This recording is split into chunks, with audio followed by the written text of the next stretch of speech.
English సరిగా మాట్లాడలేకపోతోందని అత్తింటి వారి వేధింపులు. మహిళ ఆత్మహత్య.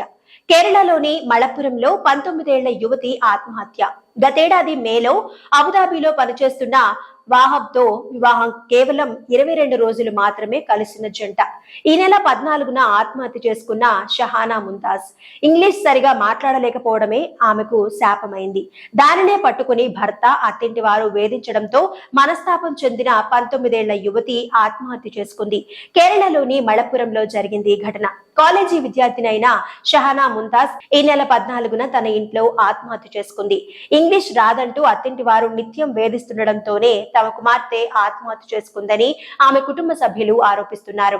బిఎస్సి మ్యాథమెటిక్స్ ఫస్ట్ ఇయర్ విద్యార్థిని అయిన షహనాకు గతేడాది మేలో అబ్దుల్ వాహబ్ తో వివాహమైంది. అబుదాబిలో పనిచేస్తున్న వాహబ్ తిరిగి అక్కడికి వెళ్లడానికి ముందు భార్యాభర్తలు ఇద్దరు 22 రోజులు మాత్రమే కలిసి